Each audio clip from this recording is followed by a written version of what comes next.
This crowd already in a frenzy here in Arizona, and away we go from the desert. And that kick is downed in the end zone by J.N. Simpson. And the first play from scrimmage, Manning pump fakes, and Manning's going to go deep one-on-one coverage, and the pass is incomplete, intended for Pierre Garçon.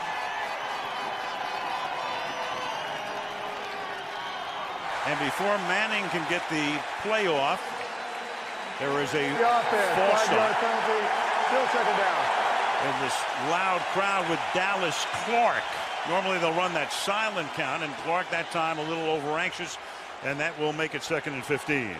Well, Peyton Manning came out against Miami a week ago and hit an 80-yard touchdown pass to Dallas Clark. They came right out and threw deep again to start this one, trying to establish the big play threat early.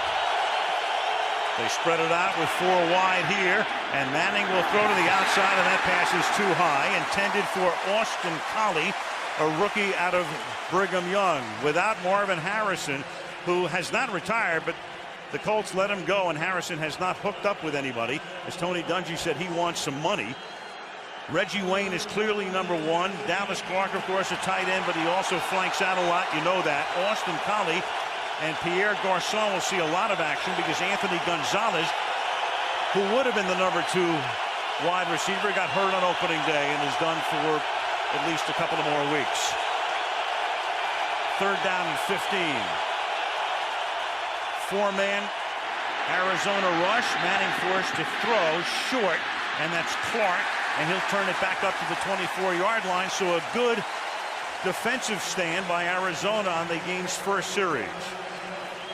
Well, Peyton Manning, after the penalty, got backed up in a hole, and this pass protection for the Colts at times can create free runners just like that. And when you're sitting there looking at 3rd and 15, not easy when you get that kind of pressure, but a very rare occurrence to see the Colts go 3 and out. They lead the league in that category of having that not happen to them. Pat McAfee, the rookie punter, taking over for Hunter Smith, who was there for 10 years.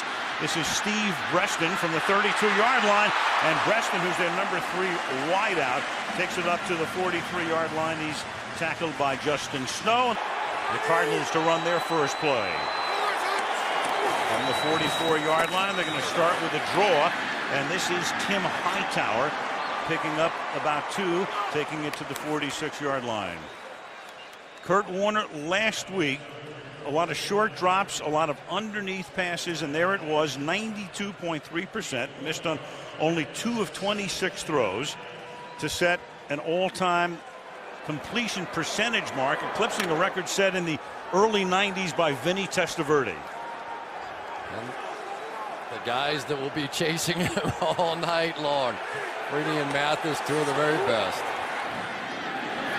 And he flips it out to Hightower, who is an outstanding receiving running back. He takes it up to the 50-yard line. Mathis stops him. Powers will have his hands full tonight. With Kelvin Hayden out, he gets the start. 3rd and 4. Warner with that short drop, looked right, then looks left, and the ball comes loose, and it's picked up by a lineman, and that's Mike Gandy, the left tackle.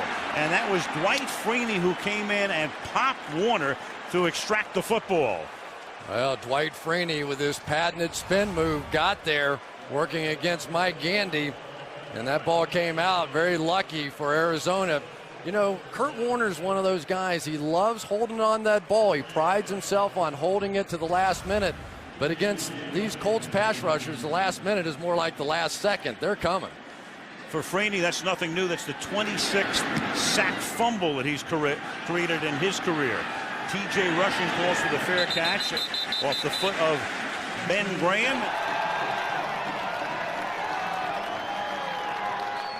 Out of the shotgun now. Colts, second series. 3-man line for Arizona. And they stack the linebackers. And of course, by the time Manning calls the play, everything will change. And the handoff goes to Joseph Adai, and he goes nowhere. And one thing that each of these teams will look for this year, Chris, is a better running attack. They were last and next to last as you look at the new Colts coach, Jim Caldwell. Yeah, check out what the Arizona Cardinals did defensively. They essentially stacked their linebackers so Peyton couldn't get a feel.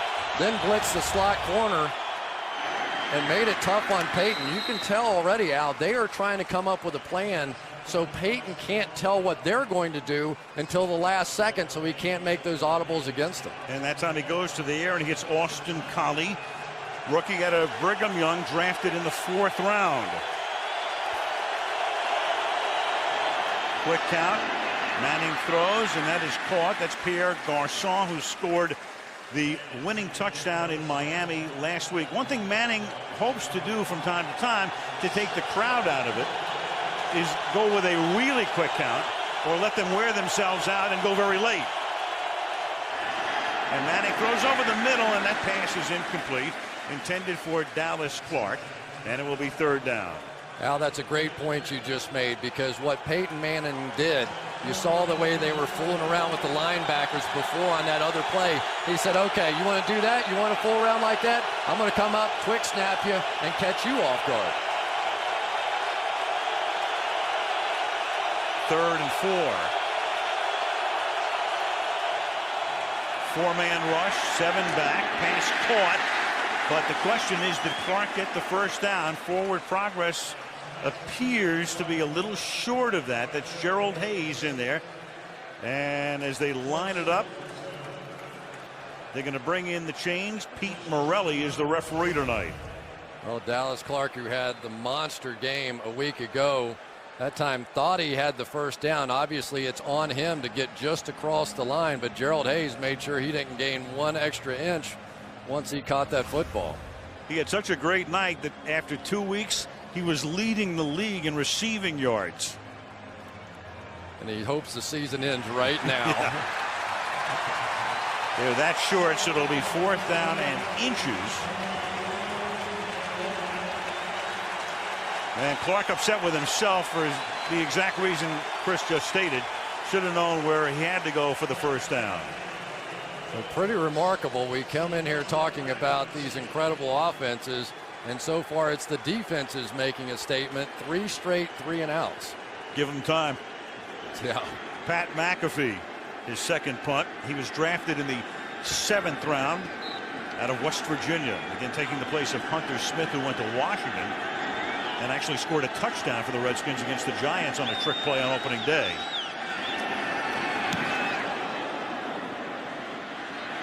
McAfee's boot will bounce and take a Cardinal bounce as it bounces backward. The Cardinals, they begin from the 34-yard line. This is Hightower over right tackle, and he gets stuffed at the line of scrimmage. And with Gary Brackett gone, we'll see a lot more of Freddie Keaho tonight, who moves from outside to inside. Well, the one thing the Colts hope they never see again is the Wildcat. They got Wildcatted to death last week against the Miami Dolphins, over 200 yards rushing, and the guys inside, the defensive tackles, just had a horrible game. Antonio Johnson and Ed Johnson, they're trying to go bigger in there, and yet it just simply didn't work. They got pushed off the ball, pushed back into the linebackers, and had a very tough day of it. So far today, much better. 45 minutes on the field, but they came away with a W, 2nd down and 8. And that pass is caught by Breston. And he gets to the 46-yard line. And he's tackled there by Keaho. So when you talk about the Cardinals, everybody knows about Fitzgerald. Most football fans have known about Anquan Bolden for years. And then you've got Breston. And in combination, that's as good a troika as you'll see in the league. Yeah, 3 1,000-yard receivers last year, and Breston one of those. Watch Freeney on the tail end of this, back into Kurt Warner. That was a semi-spin. He tried to spin, and Gandy got him in mid-spin, and he couldn't do anything but trying to back into him. Cardinals with the first down of the 46. Each of those receivers gained more than 1,000 yards last year, and then it's flipped back to Bolden. So they gave it to Hightower, and then he tried to flip it back to Bolden, and it was an errant backward pass by Hightower, and Bolden lets Tim know about it. Well, the theory on these things is guys can't take a handoff if they're a wide receiver, so they flip him the ball, but the guy flipping the ball, that time Hightower's got to flip it a little better than that, and Bolden turned around and just chewed out the young running back. Like, are you kidding me? You can't flip it 3 feet? Yeah, Bolden was ready to flip him, but not the ball. 2nd down and 16 from the 47. And Warner throwing deep, and that's Fitzgerald going up for it, and it's incomplete. And coming over at the last minute is the safety Melvin Bullitt. Wow, that was pretty close. I thought Bullitt got there a little early on that one. Maybe they're claiming uncatchable, but I don't think so. I thought Bullitt got there just before this ball did. And maybe you say, well, Larry Fitzgerald couldn't get there, but I'm telling you, I've seen Larry Fitzgerald get to everything like that. Close. Yep. Close, but I buy that call. 3rd down and 16. Fitzgerald, that spectacular postseason. And they set up the screen, and that's a bad pass, and it wouldn't have gone anywhere anyway. Intended for Hightower, and that's Marlon Jackson coming in on the coverage, and it's 4th and 16. Well, Dwight Freeney, just when you get used to him spinning and using a speed move, comes back with a bull rush and takes Mike Gandy and just throws him into Kurt Warner. So I guarantee you Kurt Warner already has Dwight Freeney on his radar screen, and when that backside is getting pressure, you're thinking about it as a quarterback. Ben Graham, who played Australian rules football before coming to the Jets a few years ago and now winding up in Arizona, sends that one down to the 10-yard line.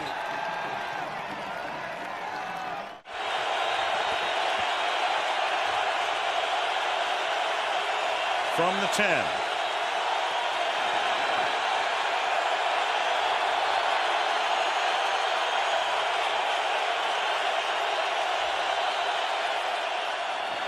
A dive, and he'll thread his way through. That's a nice run.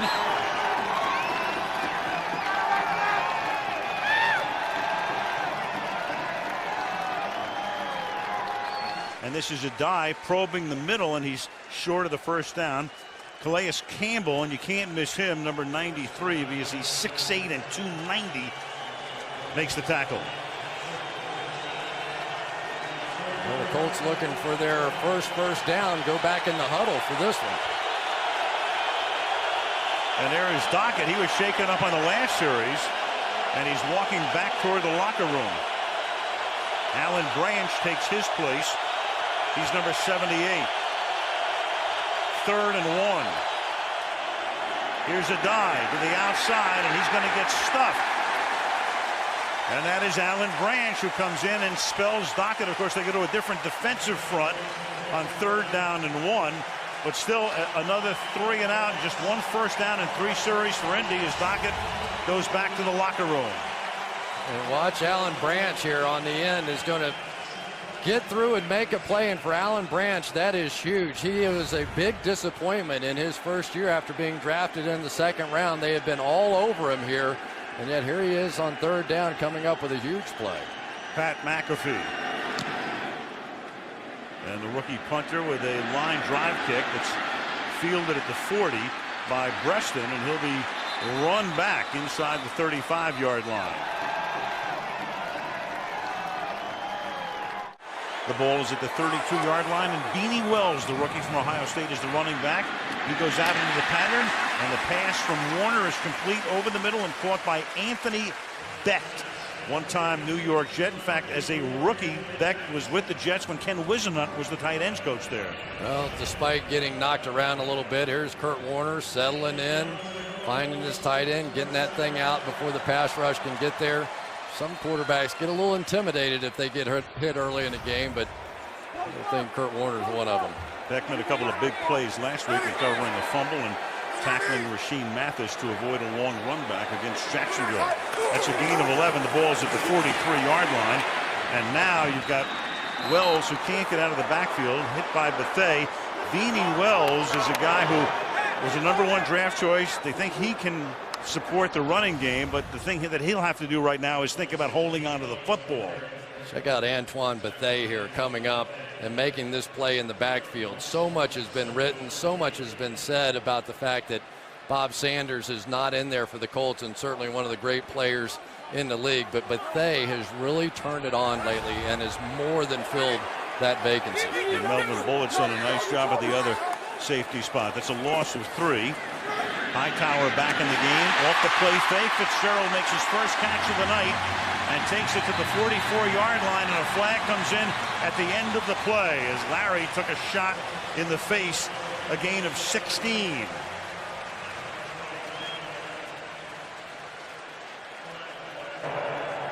Personal foul, grasping the helmet opening.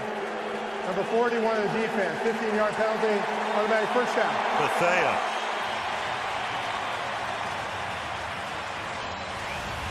Watch Marlon Jackson right here run into Freddie Keaho over here. Actually, it's the one just to the right of there, and is going to mess up the coverage completely. Two guys completely thrown off their coverage. Kurt Warner takes advantage. You cannot make defensive mistakes against these two quarterbacks and not pay a price. And then reaching inside. And that's the foul right there. Hightower and now Jason Wright are in the backfield. Hightower stays in the block. Pass goes to the outside. And that is Jason Wright. Stopped by Clint Session and Gerard Powers. Big story this week in Arizona was the fact that Marcus Fitzgerald, the younger brother of Larry, who's trying to hook on in the United Football League, sent out a tweet last week during the middle of the game at Jacksonville and indicated that his brother was really upset with Kurt Warner that he wasn't getting the football enough. Well, it became a cause celeb.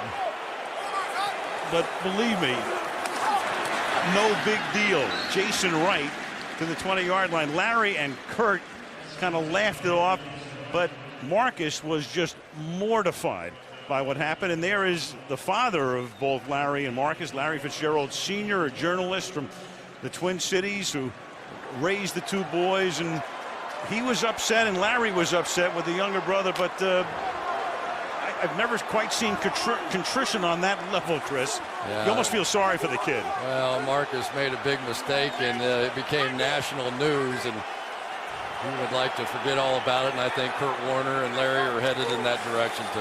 3rd down and 2, and Warner escapes a sack and then throws to the back of the end zone for Fitzgerald, but it is incomplete. It's Ed Johnson, the tackle, who came in and almost knocked Warner down, but Kurt was able to get the pass off.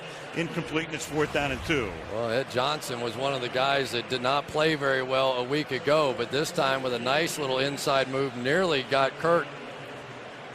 He worked his way right around Reggie Wells, who looked like he was distracted, like he was trying to think he was going to help on the outside on Freeney. And a lot of times that's what Dwight Freeney will do. It'll force distractions from your quarterback and your offensive line. This will be a 38-yard field goal attempt for Neil Rackers to try to put points on the board for the first time in the game, and he does. On a day like today, where outside it was well over 100 degrees. Inside about 75, they tell us right now. 65,000 looking on. Arizona leading 3-0, and the Colts to get the ball, and it's a bouncing ball that gets fielded at the 15-yard line. And this will be Donald Brown, their #1 draft choice rookie, bringing it back. Pun intended here. Andrea, what's on your docket?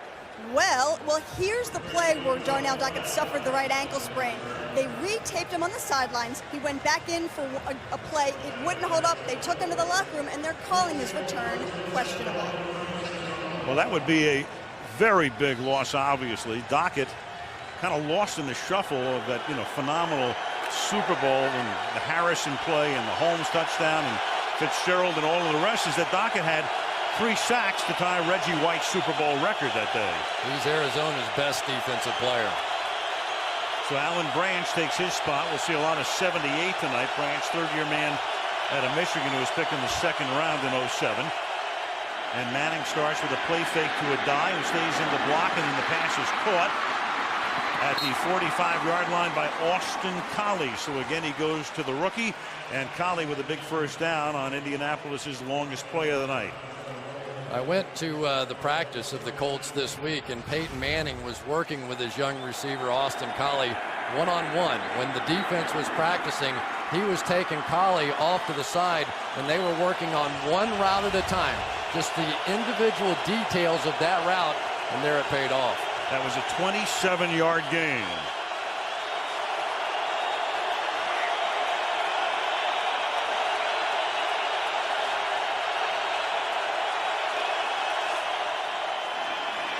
Again, the fake. And then Manning throws a flutter ball that gets intercepted by Antrell Rowe at the 15-yard line. When he gets it in his hands, he could go all the way. He's done it a number of times, and it's a good run back to the 44-yard line. Alan Branch put the pressure on Manning that time. May have even gotten a hand on it. The ball fluttered out of Peyton's hands, and the pick by Roll. Well, Alan Branch with his second big play of this game is going to come right up the middle here and get his hand on that football. And then it was just a free-for-all up the field. But Antrell Roll has returned 5 for touchdowns in his career. And boy, when he gets in the open field like that, you have to be careful. Had one last week. Nice play by Branch. He's having a huge game out here. And he has come a long, long way from when I saw him play in college. And again, he's taking Dockett's spot, so a lot of heat on him the rest of the night. Mathis is there to tackle Beanie Wells, the Ohio State rookie. One thing about the Cardinals, since Ken Wisenhunt took over before the start of the 2007 season, if they win the turnover battle, take a look at that. They're undefeated at 14-0. If they're even 3-2, if they lose the turnover battle, they'll lose the game. They're 1-14. So they just need to go 4 corners now from here on the rest of it. Second down at 8 from the 45, from the shotgun. A lot of time when Warner throws, and it's caught at the 50-yard line, and that is Larod Stevens-Howling. He is a rookie from Pittsburgh, drafted in the last round of the draft in the 7th round, and a good run back man and a guy that's trying to work a little bit more into the offense as well. Well, sometimes you spin and it works, sometimes you spin and it doesn't. This time Mathis going into Antonio Johnson and just kind of creates a big pile, and so when that happens and you leave Kurt Warner back there for about 6 seconds, you're lucky you only gave up one that far. Well, Dockett is out of the locker room. He's back on the bench.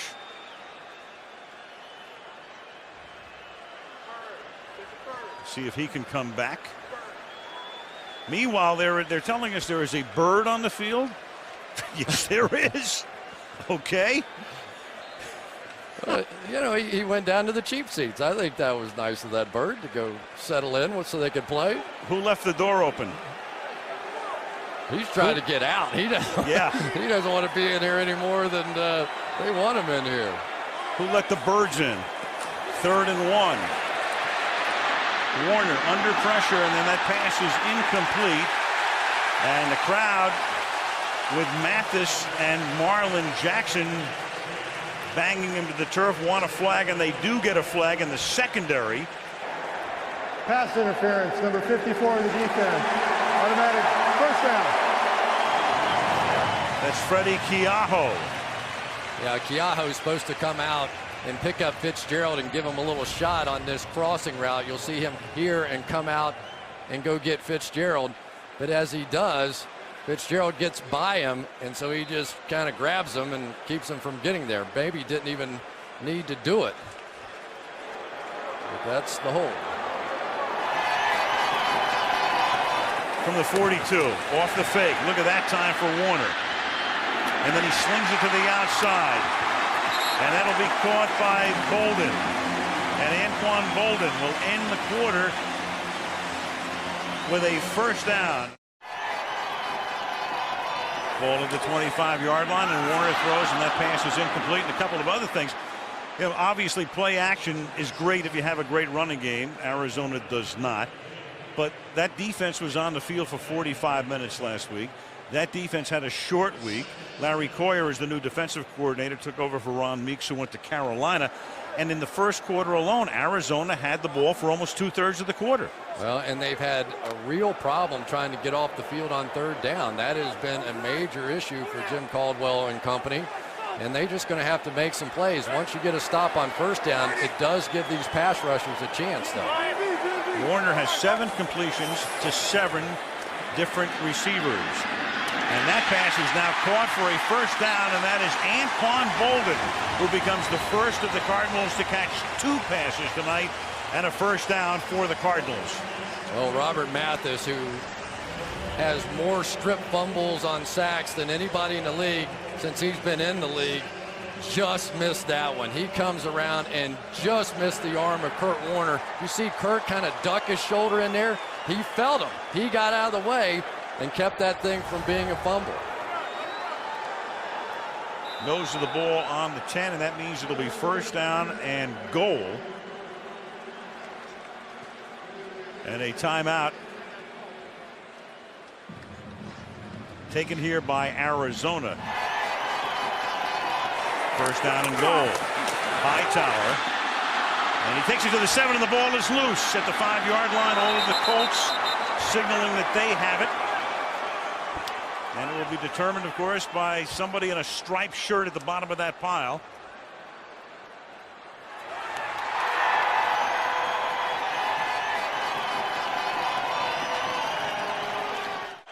Tim Hightower put it on the ground, and now Indianapolis dodging that bullet. Start from the 5-yard line. Here is Adai, and Joseph Adai with a run out to the 12-yard line to give them some breathing room. It'll be second down and 3. And for Arizona, good news in that Darnell Dockett comes back into the game. But bad news for Arizona is their backs continue to fumble. Beanie Wells with 2 fumbles last week. Hightower with a fumble inside the 10-yard line this week. It's becoming an epidemic. They made Beanie Wells, like Tiki Barber a few years ago, carry the football around all week with them, high and tight.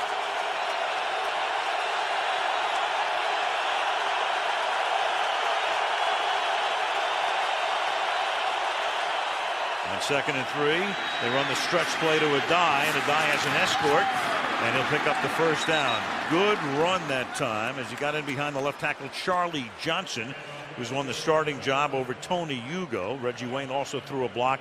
First down that time, a gain of 12. And Peyton Manning uses this clock to his advantage. Tom Moore, his offensive coordinator, will get the play into him with about 30 seconds to go, which gives Peyton a chance to get his team lined up and set and try and simulate the snap of a ball. And so what he's trying to do is to get the Cardinals to show what they're doing defensively, blitz, no blitz, whatever. And then he knows exactly what's going on if he needs to change it. Manning going deep, and that pass is incomplete. Coverage is good. Wayne going down the sideline. Adrian Wilson, the safety, came in to cover him over the top. It'll be second down and 10. Tom Moore, the venerable 70-year-old offensive coordinator. A lot of stories in the offseason, if you follow the sport closely enough. There was a question as to whether, if he continued on, that he would get his pension. It was about a 7-week period when it looked like he and Howard Mudd would not come back, but they worked it out. He gets his pension. He's back, and nobody's happier than Peyton Manning. Second and 10.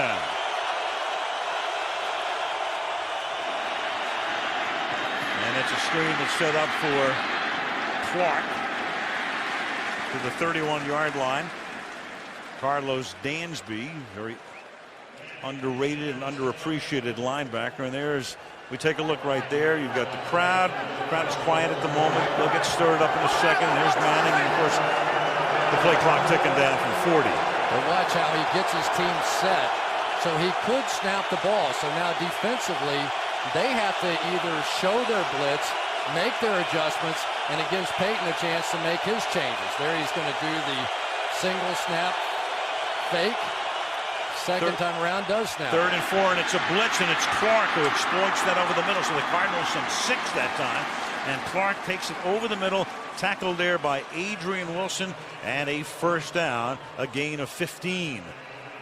Well, Dallas Clark's going to take advantage of his teammate going up the field here, come right underneath, and anytime you end up with a safety, that time Adrian Wilson having to match up against Dallas Clark, it is almost unfair. That's the matchup issue everybody has with the Colts trying to cover Dallas Clark. Inside handoff goes to Adai, and there's nothing happening there as he runs directly into the arms of Carlos Dansby. Don't you almost wonder what this Colt and Cardinal offense could do if they could run it just a little bit?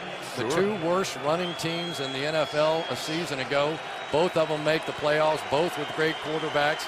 And even when they do get something going with the running game, a fumble, something always seems to go wrong. Just get a running game that can average what the league average is, about 4 or 4.1 a carry, instead of in the low to mid 3s. Second down and 7.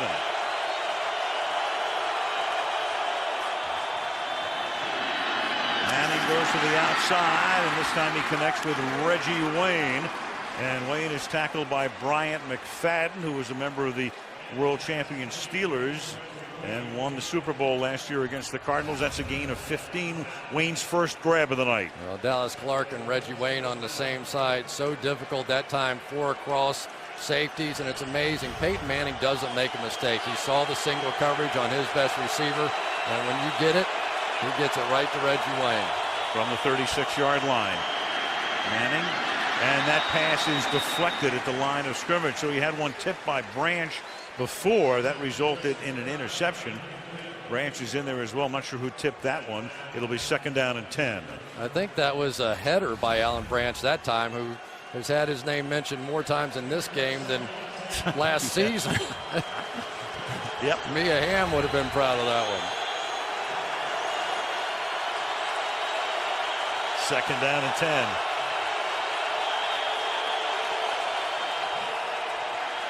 And Manning throws, and over the middle, that's Austin Collie. And Collie takes the ball to the 27-yard line, comes up a little short of the first down. And so the Colts have worked the ball all the way down to the Arizona 27 on a drive that began after the recovered fumble back at their own 5-yard line. Well, and so far this Colts offensive line has done a nice job. They came in here with 8 sacks, Arizona did, second only to the Cincinnati Bengals. But now for the Colts, always a tough decision. Do you try and run it on 3rd and 1 despite your running woes? That's the second time they've huddled tonight in a 3rd and short. They've got Foster, a lineman, lined up as the fullback. Adai is the tailback. They fake it to him, and they give it to Clark on the end around, and that's going to get a first down. Clark is rolled down at the 20-yard line. So on 3rd and 1, they look like it's going to be a run, a power run, with Foster leading the way, and they give it to Clark, and he picks up the first. But you can tell just how uncomfortable this offense is just trying to line up and play power football. They go to a little reverse action. They had played Foster in the fullback position and had some success last week in short yardage situations, so they come back with a reverse off of it. Clever play call. 11th play of this drive. They've eaten up 75 yards on the drive. Manning steps up in the pocket, feeling the pressure, and then throws it. It's a one-handed grab and a touchdown for Reggie Wayne. Reggie Wayne right at the goal line, reaching out for it. A one-handed grab and a 95-yard drive to give Indy its first lead of the night. Well, Dominic Rodgers-Cromartie here is going to try and guess right here. He's going to run with the outside receiver, and it's going to leave Reggie Wayne open to the corner, and Peyton Manning once again caught him. Dominic Rodgers-Cromartie is an excellent athlete, but too many times he tries to guess, and when you guess against Peyton Manning, you pay. Vinatieri for the extra point.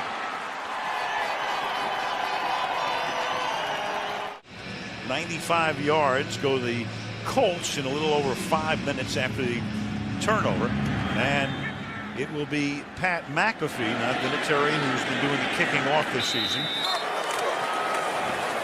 The fake to him. Here comes Freeney, and there goes Warner. So Freeney comes around the corner, salutes the people in what they call the red zone, and that sack will make it 2nd down and about 19. Boy, you're talking about a bull rush. You get set up for all those spin moves, and all of a sudden Gandy just gets thrown back into Beanie Wells, and then Kurt Warner. And I tell you, Mike Gandy so far has been absolutely no match for Dwight Freeney. Not that many tackles are, but that combination of speed and power really probably second to none around the league. Make it a 7-yard sack. His progress for Warner was to the 13-yard line. It'll be 2nd down and 17. Warner with that short drop and quick throw, and that pass is incomplete, intended for Bolden, and we go back to the touchdown. Well, you're going to see just the crossing routes here coming in, but think of a line right down the middle of that, and once Garcon crosses the line inside, then it's up to Dominic Rodgers-Cromartie to fall back on Reggie Wayne coming the other way. And watch Peyton Manning's eyes here. Just a very subtle look to the post and then jump back outside to Reggie Wayne. That's all it takes. 3rd and 17.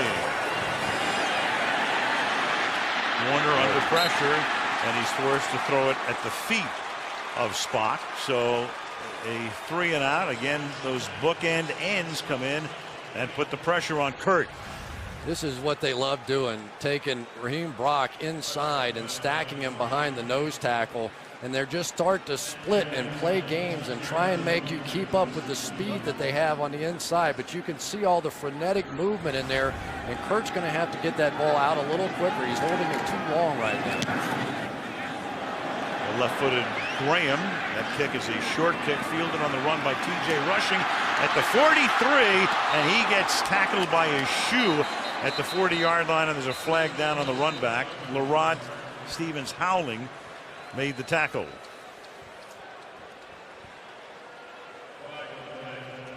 Pete Morelli is the ref. During the return, illegal block in the back. Number 50 of the receiving team. 10-yard penalty. First down. Timeout. Back we come to Glendale, Arizona. The Indianapolis Colts have the ball at their own 43-yard line. Their last drive, 95 yards for a touchdown. And this one starts with an end around again. This is Pierre Garçon, who has room, and Garçon with a good stiff arm to pick up the first down and get into Arizona territory. He pushed Dominique Rodgers-Cromartie out of the way. Pushed him out of the way, ran over him, and did everything to the poor guy. Assault and battery. That's a gain of 18. Jim Caldwell was the anointed one. Remember last year, Tony Dungy, the year before, wasn't sure he'd come back, and the Colts said, you know what, we're going to put his successor in place, and it was going to be Caldwell. It all depended on whether Tony was going to retire or not, and when. So Caldwell, the former Wake Forest coach. In his NFL rookie season, that's Donald Brown for a gain of a couple. And you know what's very interesting here, Chris? When Denny Green leaves after the 06 season in Arizona, Caldwell gets interviewed by the Cardinals. And of course, Wisenhunt gets interviewed, and Russ Grimm, and Wisenhunt comes here. Had they gone by convention and had Pittsburgh hired Wisenhunt, it's possible Arizona would have hired Caldwell. What, he gets 6 interviews, I think, over the course of 3 years, and it's a big reason why the Colts decided to go ahead and make him the heir apparent. Second down and 8. I mean, sooner or later he was going to get a head coaching job.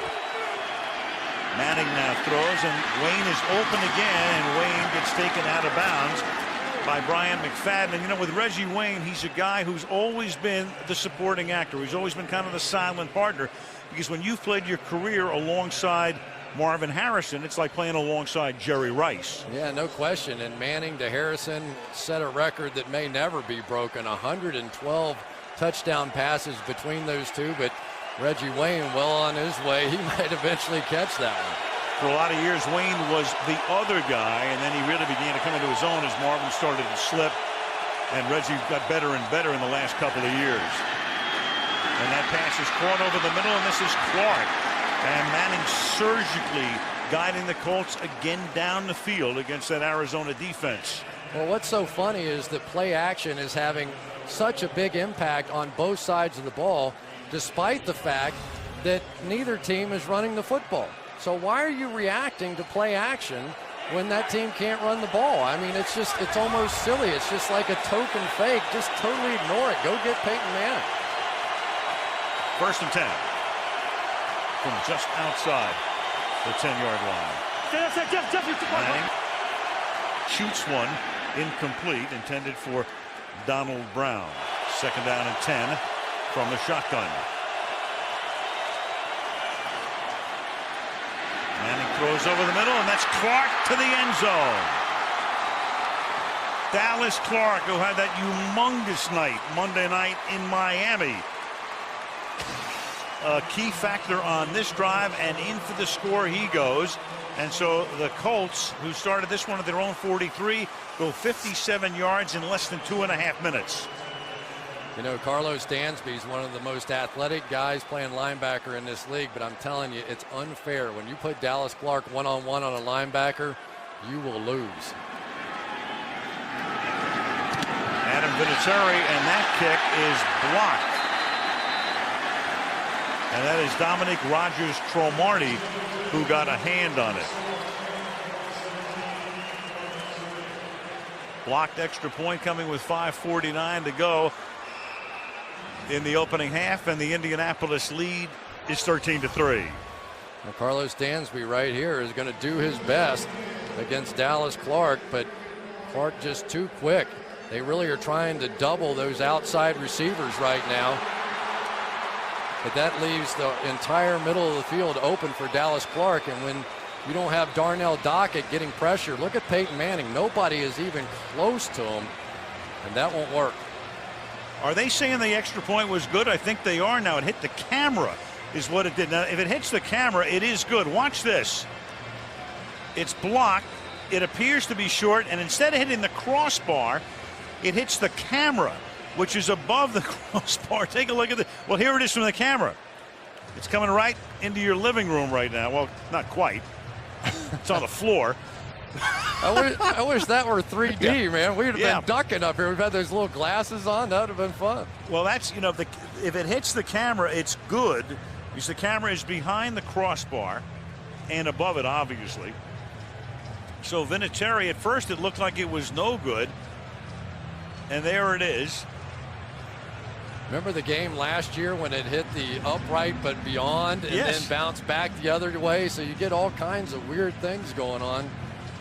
Those goalposts. We have to call John. I'm not sure that was a doink. That was a dink.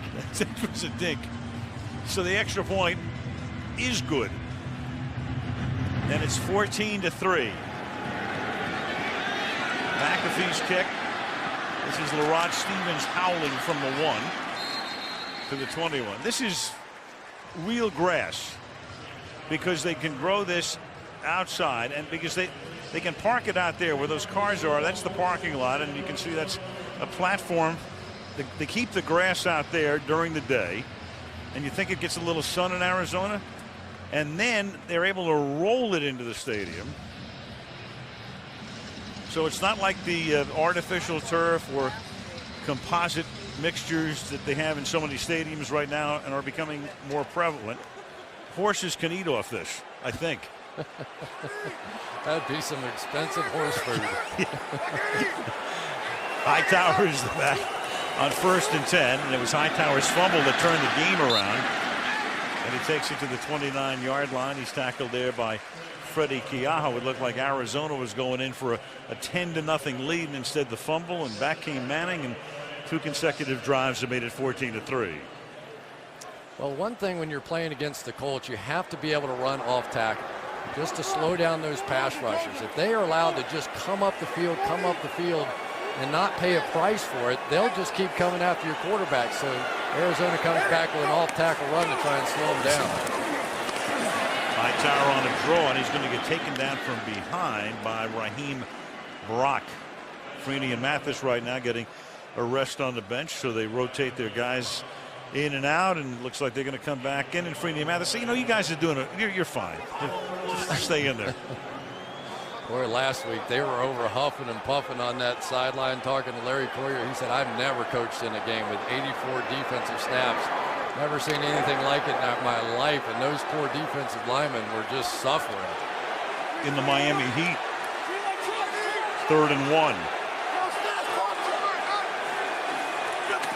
There's an inside give to Hightower, and this time the Indy run defense steps up, and that's Marlon Jackson who actually comes up from the corner. And the crowd booing the Cardinals for the first time tonight. Ed Johnson was the second guy to take him down. Marlon Jackson is going to come right off the corner there and basically beat Hightower to the spot. You know, when you go in those short yardage situations, you can't go with those really slowly developing plays because you know what the defense is going to do. They're going to try and get penetration and disrupt. That was so slow they got there before they could make the handoff. This is Graham's 4th punt of the game. It's a short catch. Here's Rushing, fielding it on a hop and taken out of bounds at the 32-yard line by Sean Morey. The only thing he wanted to do was make sure it wasn't the spot he had reserved for the guy he was calling for. Right. And this is Clark, and Clark begins to stumble at the 35-yard line. A short gain as the clock is down to about 3.5 to the half.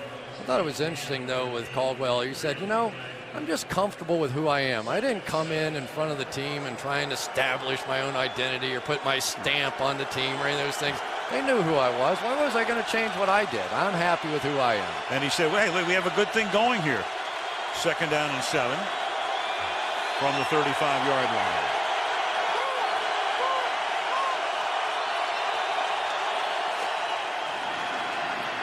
The die swings to the outside, and they get tripped up just short of the line of scrimmage. Clark Higgins, number 53. You know, when you look at Tony Dungy, take a look at that. For the guys who coach 200 games, and of course if you coach 200 games, you're pretty good. Most of you are in the Hall of Fame. Hallis, Shula, and then Tony would be 3rd in terms of percentage. When you win that much, in other words, you're winning 2 out of every 3 games. Pretty good. Another 3rd and 1. Let's see if they go with a double reverse this time. Empty backfield. You got a die in the slot to the right. Instead, it's a quick drop and then a quick pass. And Pierre Garçon makes the catch. And Garçon takes it up to the 46. Garçon played college football at Mount Union in Alliance, Ohio. You don't think of it as a power, but they're a Division III powerhouse. You know who went there? Dom Capers. Is that right? And also President McKinley, for what it's worth. You know all. Good old Mount Union. Not all, a little.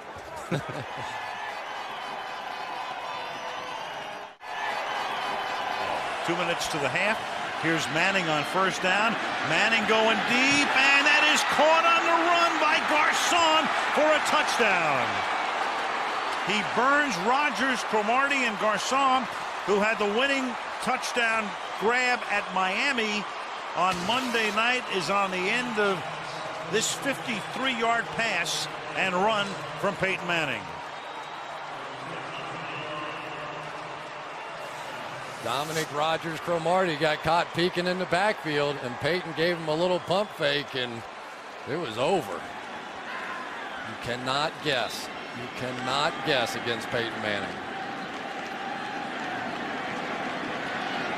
Manning has already thrown for 218 yards.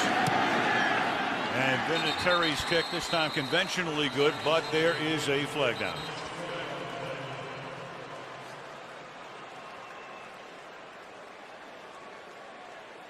Offside, number 29 of the defense. The 5-yard penalty be added on the kickoff. That's insult to injury. That penalty's on Rogers Cromartie. Not been a good night for him. Dominic Rogers Cromartie looking in at Peyton Manning. And then as he looks a second time, Peyton gives a little pump fake, and Garçon just goes right by him. You know, sometimes guys that have the speed of Dominic Rogers Cromartie, they don't think anybody can run past them. But this Pierre Garçon is fast and quickly becoming one of the favorites of Peyton Manning. This season, got a single high safety. He knows this is strictly one-on-one on the right side of the field. And once again, just a perfect throw. Peyton's having a little fun out here. And you think, boy, all right, here's this team that they've got to go on a primetime game Monday night to Miami, and then they travel across the country again for another primetime game, and their defense is going to be exhausted and all those things. Well, they're all out the window when Peyton Manning's playing quarterback. And missing their best cornerback, missing their middle linebacker. Of course, Bob Sanders still hasn't played this season, and there's Rogers Cromartie, who has been burned in the first half tonight. It's an 18-point game as McAfee's kick results in a touchback. Well, Bill Polian doesn't make too many mistakes, and it was time for Marvin Harrison to go. It was just too expensive. But he knew what he had, and he knew what he had coming up, and one of the guys he knew was coming up was Garçon. Of course, he also had Anthony Gonzalez, who was going to eventually work his way into that spot, and there is Bill Polian. Gonzalez got hurt on opening day, and they will get him back before the season is done. So now the Cardinals trying to get something before the half from the 20-yard line. 4-man rush over the middle. That is caught, and that is Bolden out to the 34-yard line, a gain of 14 and a first down. Well, now it's Kurt Warner's time to crank it up a bit, and sometimes this is effective against a good pass rush too, as you try to wear them down. Cardinals have 2 timeouts. Warner slings it to the outside, and Breston will get out of bounds. to conserve the clock. That's Tim Jennings with the coverage there. And that results in a first down, a gain of 11.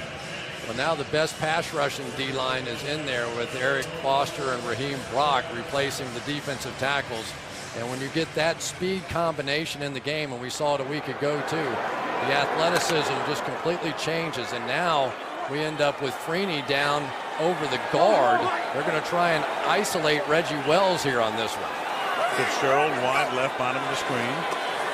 Bolden comes out of the slot. And that pass is caught underneath, just shy of the 50-yard line by Jeremy Urban, who would be the number 4 wide receiver.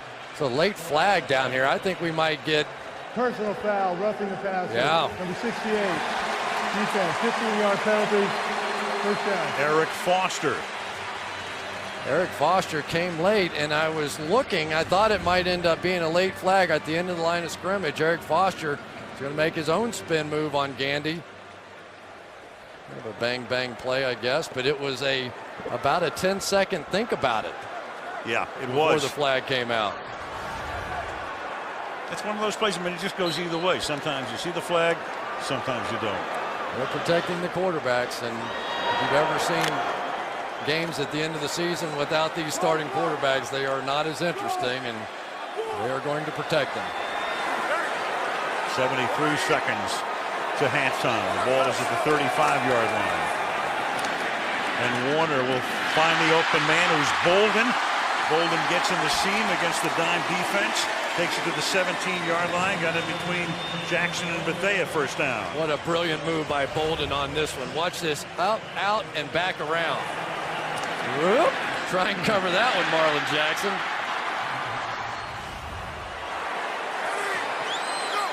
Snake route, 17-yard line.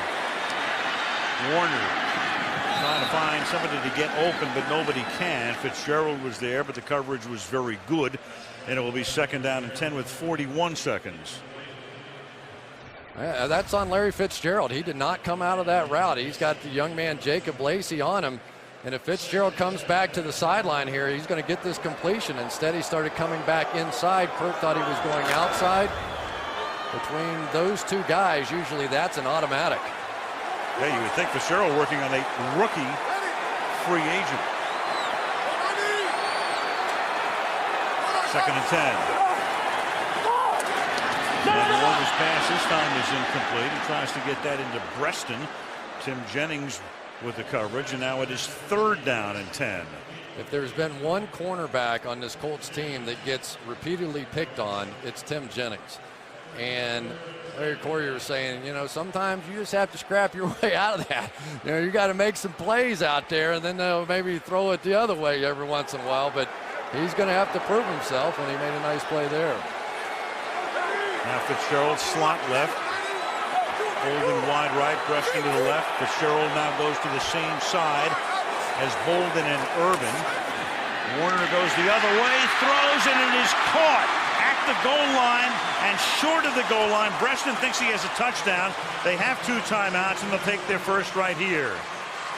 But Breston able to hang on to it despite the coverage that time by Jacob Lacey, who was right there, had him in his arms, and prevented, for the moment, a touchdown. Yeah, I love the call here by Wisenhunt. They took all their star receivers right and brought Breston back to the left side so he could get a one-on-one matchup against the young man Jacob Lacey. And boy, Kurt Warner really has a lot of respect for this receiver, doesn't he? He thinks Steve Breston's one of the toughest guys. He's their speed receiver. But he says, I tell you what, you throw the ball in a crowd to this guy, he is going to catch it. All the stars on the right side of the screen. Coverage shifts over that way, which leaves the one-on-one route on the backside against Lacey. And that was Melvin Bullitt who came in like a goalie to prevent the score. Kick save and a beauty. It was. Now do you trust your running game? They have 1 timeout. Hightower is the back. They have one-on-one. Pump fake to that side. And then it is tipped, and it is picked off in the end zone by Bethea.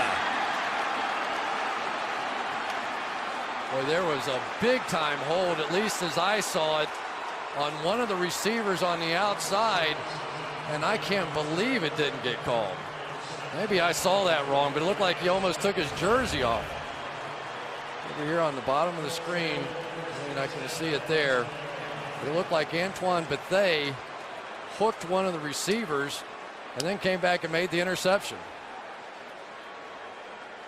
Keep an eye on Bethea right here. Got him by the neck and pulled him back in because Bolden's going to slide right back underneath. No call. And that was Jennings with the coverage on the play. He was the guy covering Fitzgerald. And then the tip and the interception, and Arizona with its second turnover inside the 5-yard line. So the Cardinals plead their case to no avail. 21 unanswered points for the Indianapolis Colts after the Cardinals had taken a 3-0 lead. Al Michaels, Chris Collinsworth, Andrea Kramer, Glendale, Arizona on this Sunday night, the last Sunday night of September. Cardinals will get the ball. And Pat McAfee's kick pulled in 4-yard line by LaRod Stevens Howling, a rookie from Pittsburgh. Ball to the 27-yard line. They empty the backfield. Warner, short drop, throws underneath, 9-yard gain. Steven Spock, tight end. We go to Andrea. Well, those two plays you just saw is why Ken Whisenhunt clearly frustrated at halftime. His big headline, we cannot turn it over in the red zone. He said, as for the pass protection on Kurt Warner, the 2 sacks by Freeney, he said, we are not winning the one-on-one matchups. For Jim Caldwell, it's very simple. He's still wary of how explosive the Cardinals are. The Cardinals last year averaging 27 points a game. They can score in a hurry. 5 receivers in this set, and the pass caught on the outside by Hightower. Hightower stepping out of a tackle. He's a very good pass receiving running back, and that's a big gain on the second play of the second half. Well, they're going empty backfield now to try and isolate some of their receivers. Here you're going to get the pattern on the outside. Tim Hightower, who leads this team in receptions, coming in. When you match him up with a linebacker, you've got to like this. And I get the feeling now that for Kurt Warner, he said enough of this stuff. We moved the ball in the 2-minute right before the half. Let's just stay with it. And they're also going no huddle here. Here's Hightower. Hightower taking the ball to the Indianapolis 36-yard line. Jordan Sen, recently signed, the linebacker, making the stop. And I really like the call there by Whisenhunt, because you have to run at these defensive ends. If you don't, they're just going to fly up the field. There is a void off tackle against Indianapolis. This is a 2nd and 5. And that pass is caught. It'll be close to a first down. We'll see where they spot it. That's Steve Breston making the catch. And that should be enough to move the chains and become a 3rd successive first down for the Cardinals. Well, we saw in the Super Bowl, certainly, this team capable of huge comebacks. That was almost one for the ages. And Kurt Warner is getting back in that hurry-up mode. They're 4 strong.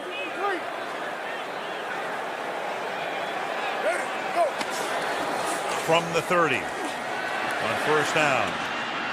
Warner buys time, and then he checks off underneath, and that'll be good for an 11-yard gain as Hightower makes the catch, and Ed Johnson, the tackle, stops him. Pretty clever that time by Tim Hightower. Watch him coming out of the backfield here. He's basically covered as he comes out, and he just waits for Kurt. Kurt goes outside. His linebacker leaves him. He dips back inside. Not a bad play at all. To the 19 now, so going no huddle, spreading it out with effectiveness here. Already 54 yards in 5 plays. And a few more here as the catch is made by Anquan Bolden at the 11-yard line. And the speed of this now is slowing down the pass rush, but they're also, remember, you've got some different guys in there. Instead of Gary Brackett at linebacker, you have Freddie Keahu now at middle linebacker. So that time they simply put the wide receiver Anquan Bolden inside. He got to work one-on-one, and that's going to work all day as long as they stay zoned. Ken Whisenhunt calling the plays. He did it his first year. Then Todd Haley called him last year. Haley became the head coach of Kansas City. And then Ken took the play calling back this year. 2nd down and 1. Warner underneath, and that's not going to be enough for a first down. It's going to be no gain or a minimal loss.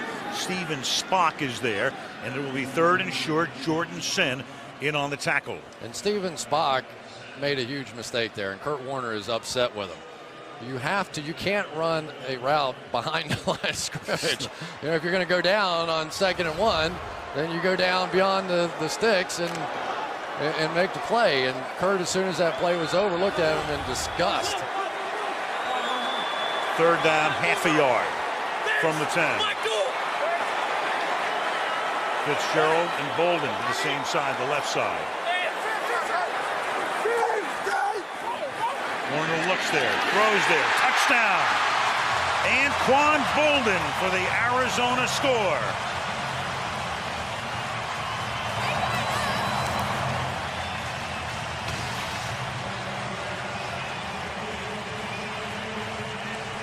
I think the toughest thing in the world to cover right here, you've got the matchup.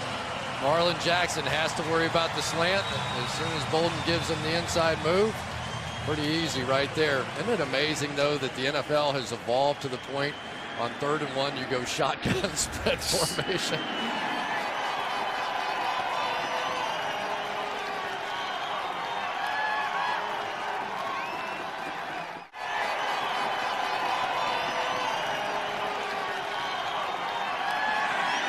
The kickoff is down in the end zone by Shad Simpson, and Manning will go to work. He lines up on Garcon bottom of the screen. Cardinals, 3 down linemen.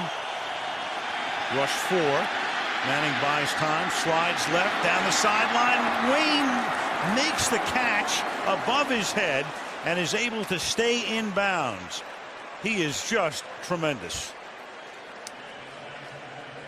Just a cover 2 that time, and Reggie Wayne, for the 2nd time this season, I've seen him do this. He just lets his body go limp before the safety can get there. He has really turned into something magical, hasn't he? 5 straight 1,000-yard seasons. Of course, Marvin Harrison gone, and he just picked up the slack. Really some player. From the 47-yard line. A sprint draw to a dive. And that's a good-looking run, a gain of 9 yards on the play. Antrell Roll making the tackle. A little bit more success tonight for Indy in their run game. It's 9 carries, 47 yards for a dive. Well, it's shocking, Arizona, when they actually run. You know, they came with a blitz that time from the corner, and then it was Reggie Wayne coming back inside and giving McFadden a little shot. These receivers block well for the Colts.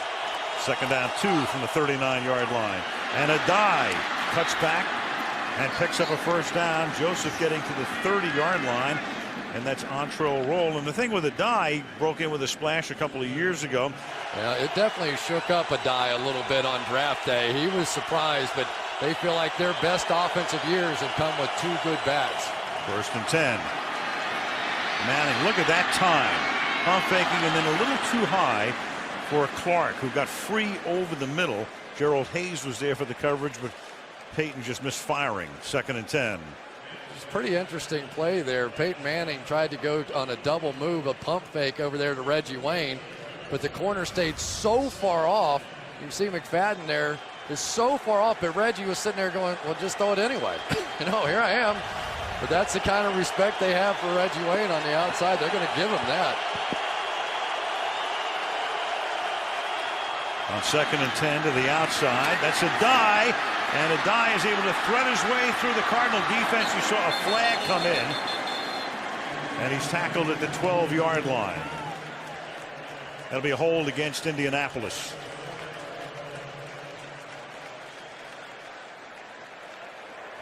Holding. Number 85, the offense. 10-yard penalty, still 2nd down. Pierre Garcon with the hold. It was interesting in hearing Peyton talking about Pierre Garcon. He said, you know, these young guys, I'm always telling you, got to communicate with me. You got to communicate with me when we come over on the sideline. So Pierre started catching a couple of balls, and he's coming over. I'm killing my guy. You gotta give me the ball, Peyton. He said, I just created a monster out there. But he's going to grab number 54, Fitzgerald Hayes on the outside there and call back a big play. 2nd and 20, and now you have the rookie Donald Brown in the game. And we take a look at Brown, and Brown is able to thread his way through. He goes inside the 20. He is skirting the sideline, but he's out of bounds at the 14-yard line. Ryan Deem led the way, the right tackle, and he just stepped on the chalk after a gain of 23.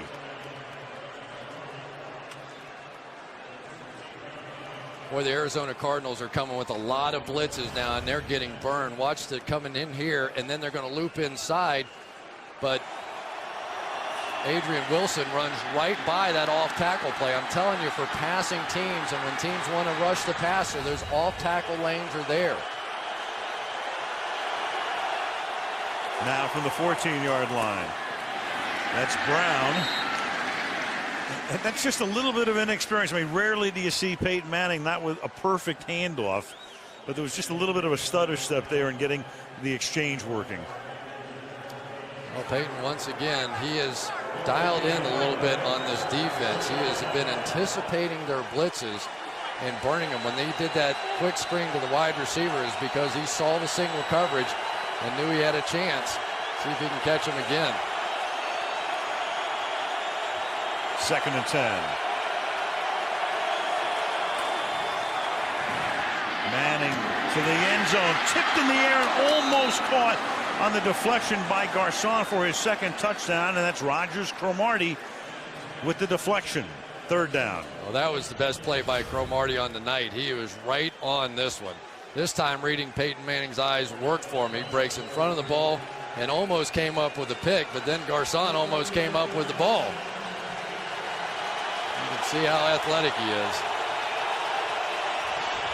Big play in the ball game. Oh yeah, 3rd and 10. The difference between Indianapolis with a touchdown, making it a 3-possession lead, or holding them to a field goal, and a 2-possession lead. 3rd and 10. Manning under pressure, and that's incomplete. So the defense is able to rise to the occasion here and limit them to a field goal attempt, and that was Darnell Dockett putting the heat on. Now that's one of the few times we've seen them be able to get some pressure on Peyton Manning. That time Dockett and Calais Campbell had a meeting at the quarterback and forced them to just throw the ball away. Big stop though for Arizona. 32-yard field goal attempt coming up here for Adam Vinatieri. Missed from 52. Hit one earlier from 48. And that kick is off the upright. So there is your classic doink. Kurt's 38 because it took his career a long time to get going in the NFL, and Peyton is 33. And Warner throws, and that pass is incomplete. And you know, Chris, you talk about rivalries. These two teams, they have not met in Arizona. Indianapolis has not been here since 1990. See, you know the way Keith Jackson likes to say, oh, these two teams don't like each other very much? Right. These two teams don't even know each other. They have no idea. Peyton had never been in this stadium, so he said, yeah, I'm going to have to walk around a little bit, get myself acclimated. He was here as a spectator, and this is where Eli won his Super Bowl against New England 2 years ago. So Peyton was sitting in a box that day. 2nd down and 10. Warner fires over the middle, and that's tipped and almost intercepted off the hands of Anquan Bolden. And quickly it's 3rd down and 10. Well, back-to-back throws to Anquan Bolden, and one a misfire, and then that one off the hands. You don't see Anquan Bolden very often with that. Levi Brown on the outside working against Robert Mathis, and we're seeing a lot of, how you say, love to the helmet so far in this ball game.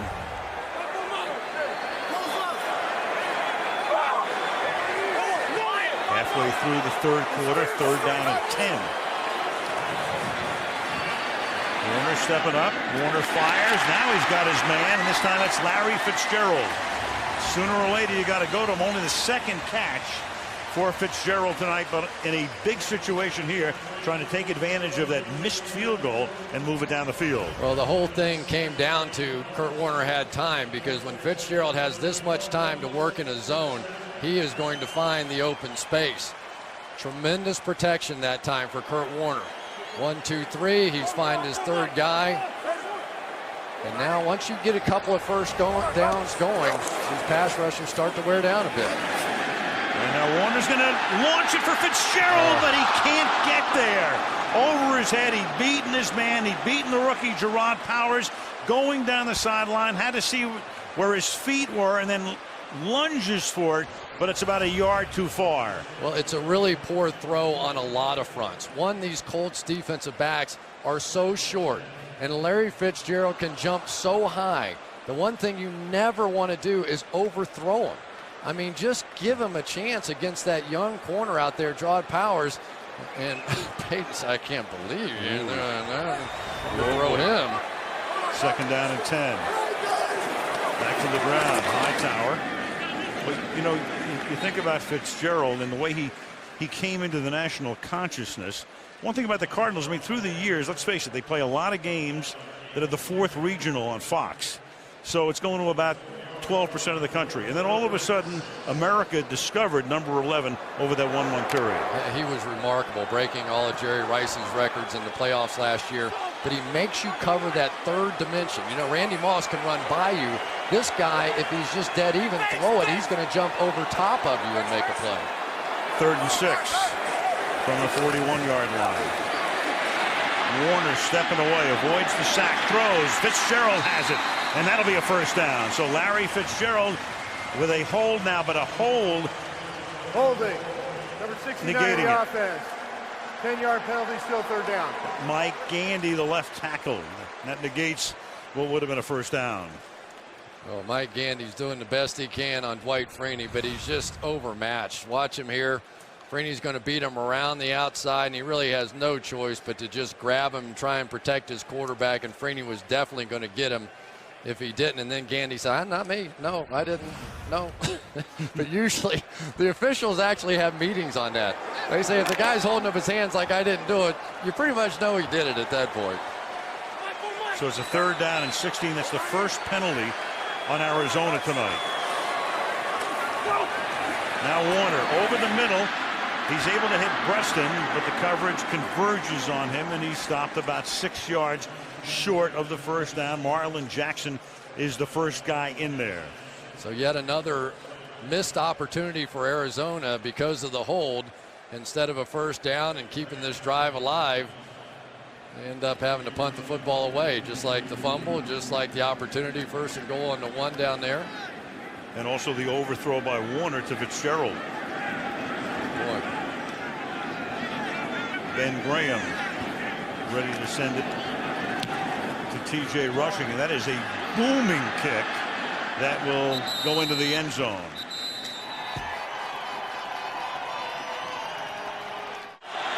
Colts from the 20-yard line begin this drive, and that's the rookie Brown who makes the acquaintance of one Darnell Dockett behind the line of scrimmage for a loss of a couple.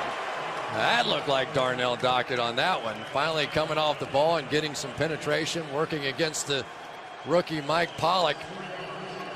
That was something special. Check him out, just going right here. Taking his guy, pushing him in the backfield. You can forget that stretch play. If Dockett gets it going, they might get it going on defense.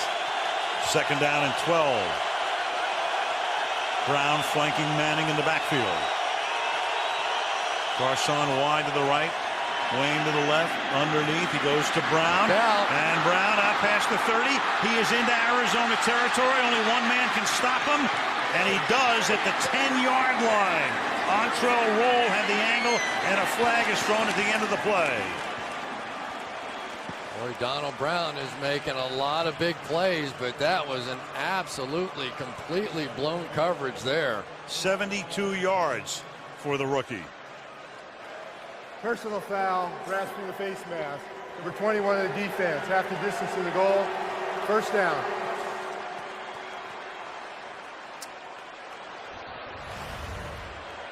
Adrian Wilson is going to come up here and jump this in route.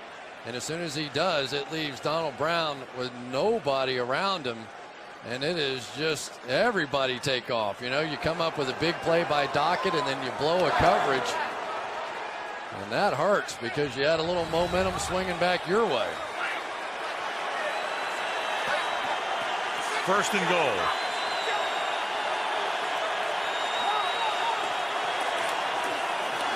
Brown again. And Brown trying to ride Higgins toward the goal line, and then the former Steeler is able to knock him down at the 3. It was interesting talking to Donald Brown about coming in here with this Colts offense and trying to figure it out. He says, you know, football is a little foreign language anyway, but this is Chinese. And there were times that I just turned around and held my hand up and said, what? I had no idea what they were talking about.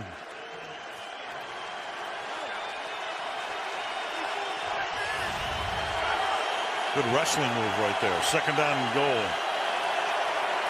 Adai is back in the game. Manning will throw it to Adai, and Adai will work his way into the end zone. Touchdown, Indianapolis.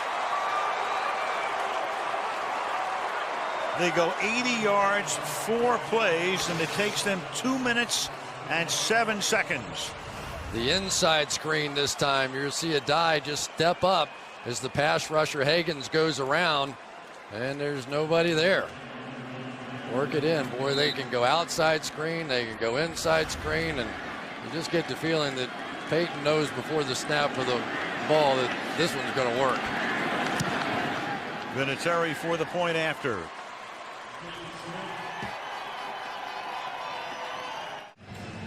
Three of the 4 touchdown receptions tonight. Last one taken in by Adai, and the kickoff is taken 3 yards into the end zone by Lerod Stevens Howling. Warner, he got his shirt, and then Hightower can't hold on, and that's Dwight Freeney.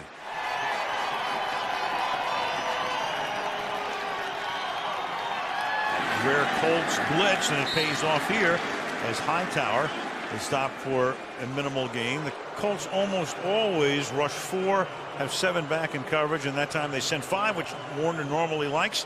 There's nothing he can do on that play with it. Yeah, Kurt Warner will tell you. He goes, I want him to blitz me because that leaves voids out there on the field. But when you have pass rushers like this, you only have to send 4, and when you get that kind of pressure with just 4, there aren't those kinds of holes down the field, and that's what can really frustrate Kurt Warner.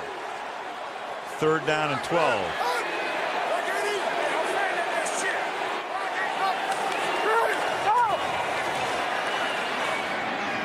And Warner fires, and that's a third and long completion that they needed as Breston makes the catch, cutting over the middle.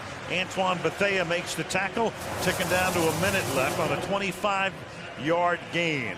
I haven't quite figured out why they keep looping Dwight Freeney down inside. Here you'll see him just take off down to the inside, and every time he's done that tonight, they've picked it up. And when Kurt Warner has had enough time to throw the ball, these receivers are picking apart these corners, but they just can't get that kind of time.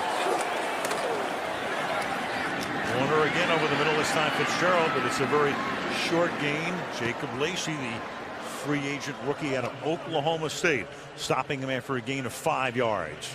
I still think they need to go down the field. I mean, you have one of the great leapers in the game of football. Just let him go down the field. There's not a defensive back on the field for the Colts that's over 5'11". And Larry Fitzgerald can just go make a play. He doesn't have to be open. He doesn't have to get behind people. Just let him go make some plays. That's kind of what Marcus was tweeting about last week, wasn't it? Second down and 5. And Warner gets hit as he throws, and that time it's Daniel Muir coming in. They rotate him in. Back arm is going forward. Incomplete pass. Incomplete, no fumble. Warner's arm moving forward. Boy, Muir this time just right over Lyle Sinline here. And this is a quick defeat. You got to at least slow him down a bit. Kurt Warner didn't even hit his back foot, and he was beaten quickly. Tough night for this offensive line. And to be fair, this is exactly what the Colts are built to do. Peyton Manning scores a bunch of points.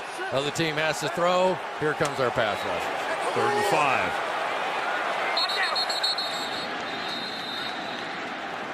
First team timeout, Arizona. With 16 seconds left in the quarter before a 3rd down and 5.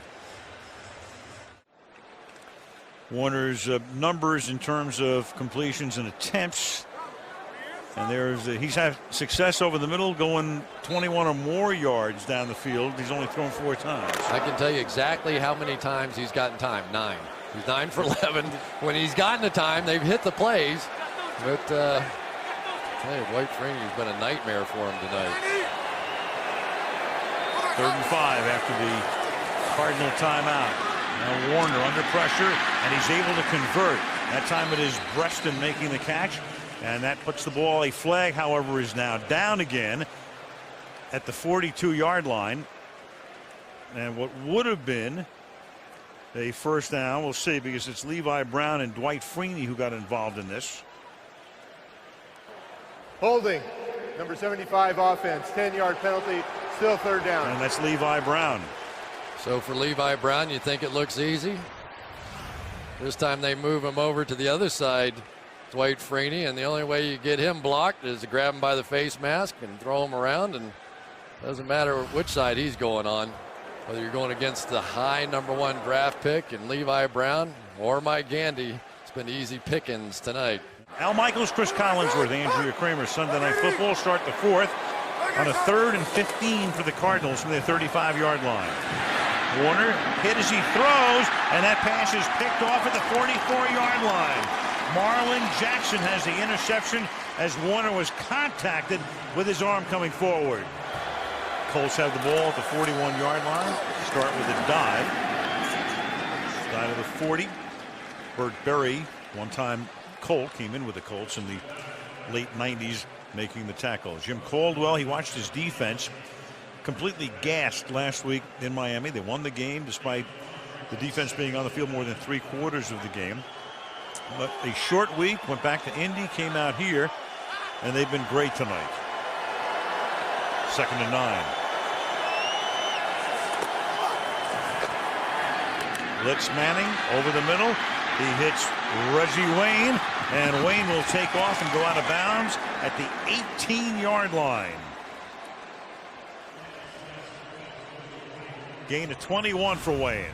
Joseph Adai is going to come right across here and make this blitz pickup that is going to allow Peyton Manning to step up and make that throw. Nice read there by Adai, which really set that up for Reggie Wayne.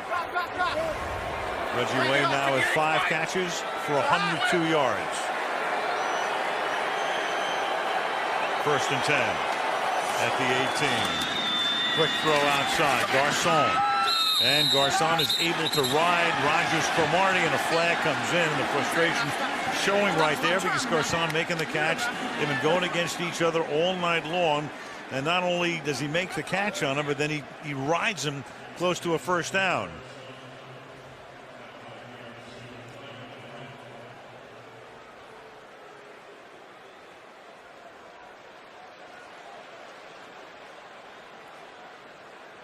I'm sure there's a little jawing going on there, but I know who's won that debate tonight with his play. Yeah. You saw what he did. He pointed to his name on the back of his jersey. He said, remember that. Yep. You've seen a lot of the back of my jersey tonight.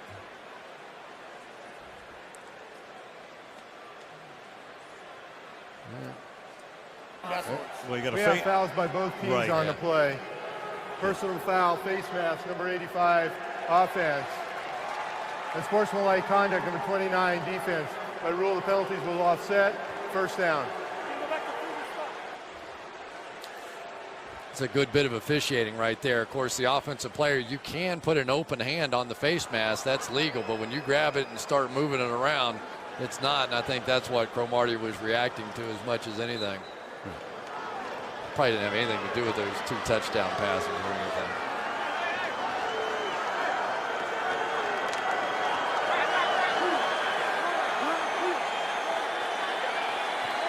First and 10. There they are again, locked up. Ball at the 18-yard line.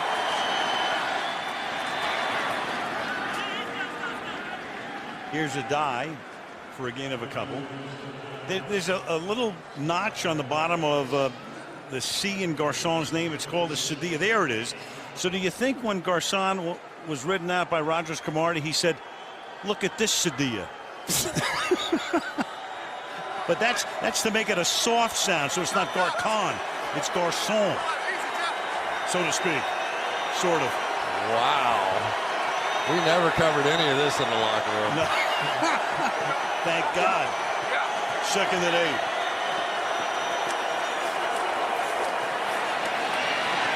Here's a dive. And he takes it to the 11-yard line where he's tackled by Carlos Dansby.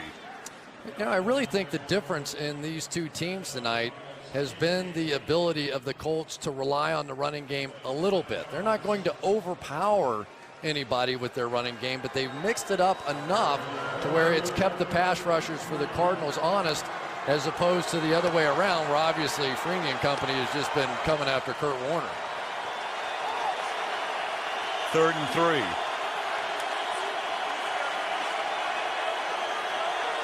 Well, Peyton saw them. They showed their blitz. Arizona tries to adjust, but Manning is still able to complete the pass, though not for a first down. Wayne comes in and says that's a bad spot. Adai made the catch, and it's going to be 4th down and inches. Boy, that was some catch right there for Joseph Adai, and that's really one of the reasons that Peyton Manning likes having him in there. He thinks he's a little better receiver than Donald. There we go, Adai right there. Oh, they got the pick on him. See the little thing with Reggie Wayne? And that looked like a, if our yellow line is right, looked like he was beyond it. And that's what the argument was in terms of where that ball should be spotted.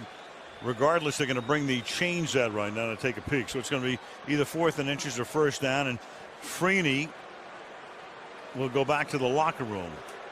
Get a report on that very shortly. And there it is. Right leg injury, return questionable. I said shortly and I meant it.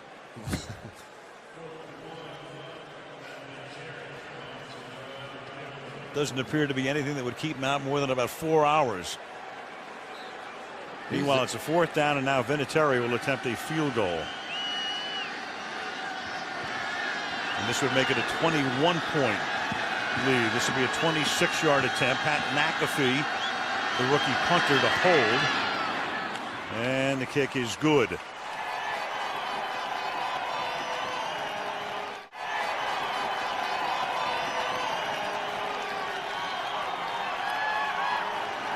And here's the kick, and that will stay in bounds.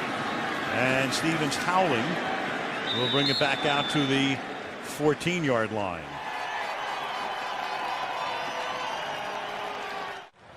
Matt Leinart won the Heisman Trophy in 04. Remember, he was picked by Arizona. By this point, you would have thought he would have been the starting quarterback. But last year, Warner took over. Leinart is on the bench.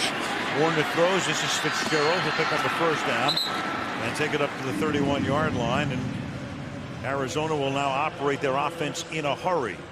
Yeah, and more importantly, without Dwight Freeney on the field. So now all of a sudden you have a chance to go help against Mathis on one side and hope that Gandy can hold up on the other. Get to Dawson. He's in there with Freeney out as Warner steps up. He gets hit from behind. The arm appears to be coming forward again. And that's Robert Mathis. If it's not Freeney, it's going to be Mathis in the backfield. You know, but that protection wasn't that bad. And Kurt really is holding on to the ball and trying to work something down the field. I mean, it wasn't like he just got blown by in the coverage here. Mathis on the end of the line of scrimmage, and Kurt's going to step up. And, you know, there's a little time in there, but these quick throws are being taken away. 2nd down and 13. And that quick throw is incomplete. Steve Bruston wants a penalty. Won't get it. Tim Jennings was there early, I think. Of course, I'm always a little one-sided on these, you know. I'm a former receiver, but Jennings got there and got a pretty good shot on him. About the same time the ball got there, but not in Kurt Warner's eyes. Come on, you're an accomplished journalist right now. Yeah, right. That ball, definitely the hit before the ball got there. Russ Grimm, assistant head coach and run game coordinator, offensive line coach. And they won't be too happy with the film. 3rd and 13. And there goes Warner getting knocked down again. Arm coming forward, and that's incomplete. And that time it's Freddie Keaho coming in. Yeah, the body shots starting to take their toll now, and we're starting to see Larry Coyer, the defensive coordinator of the Colts, being unafraid to fire a few shots here. Gaho's going to come off right over in here. Get right up the middle, and every time Kurt's arm is coming forward these days, the ball's not in it. Graham kicking, rushing from the 17-yard line. And he brings it back to the 26, and you have a penalty.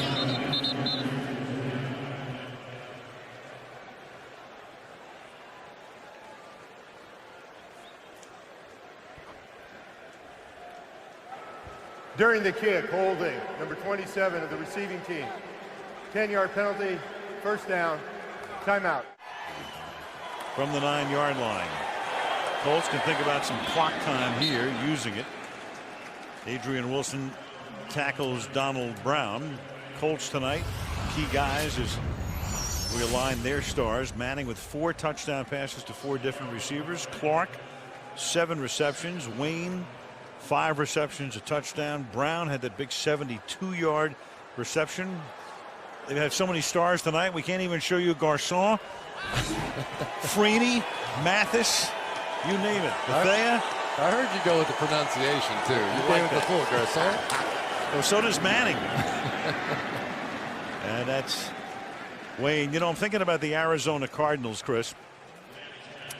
Last year, when they looked bad, they were horrendous. Oh, yeah. In fact, there was a commentator on one of the pregame shows last year who I believe called the Cardinals the worst team to ever get to the playoffs. Can you believe somebody would say that? It was Chris, and it wasn't Carter. That was right after New England dropped them about 50-7. You were right. I mean, they looked horrible at the end of the year. Oh, boy. 3rd and 4. From the 15-yard line, Manning now throws over the middle, and that's deflected and almost intercepted. And that could have been the one way to get back in the game. Cheeky O'Keefer almost came up with it. Brian McFadden with the bat. Even when they come gift wrapped, the Arizona Cardinals can't make a play tonight. Watch this. This cannot be any easier for Cheeky O'Keefer. It has just been one of those kind of nights. You know, every once in a while you have one of those games where everything goes wrong, the fumble and the hold and the interception and the tip ball, nothing's working. Right, the overthrow of Larry Fitzgerald was very big too. So the Colts don't take very much time off the clock. And McAfee to punt. This is Steve Breaston from the 40.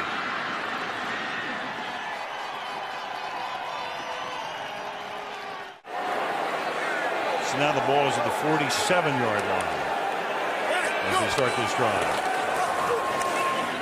And still they go short. This time it goes to Jeremy Urban. And he is close to a first down and goes out of bounds in Colt territory at the 43-yard line. Well, Russ Grimm's guy's not having such a great night here tonight, but he enjoyed himself at the Super Bowl. Remember that when Bruce Springsteen was playing? That was halftime. And Russ, it's such a long halftime at the Super Bowl. He did what he had to do with his guys. And then he came outside, decided, hey, why not? He just wanted to get his game plan together. He really didn't want to hear it, Bruce. Free concert, 2nd and 1. And that is Fitzgerald. And he's able to make the catch, and then he reaches out with the ball to show the official, yep, I have it. It's legit. First down. You know, it's just a 21-point game, so if they can stick one in here, you guys had one on Monday Night Football one time where it was a lot less time on the clock than this. Made up 21 points. It was an Indianapolis-Tampa Bay game, in fact. 21 points in about 4 minutes. Now Warner throws. And that pass is incomplete, and Kurt looking for Steve Breaston on the play. Yeah, they are just completely on the wrong page. You could see Breaston, they were talking to Urban at the end of the play, and he did some kind of a hand signal, and Urban went, no, that wasn't what the play was. And so they're just making mistakes of all kinds tonight. Protection's starting to hold up a little better, though. 2nd and 10.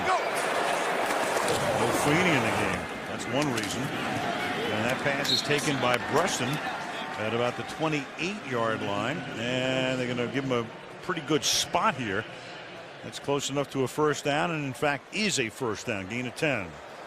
There's been no shortage of yardage in this game. It's just the mistakes down around the goal line that Arizona's made that really has been the difference. Indy with 473 total yards, and Arizona 335. First and 10 at the 26. Warner under pressure again. That pass is incomplete. Intended for Urban.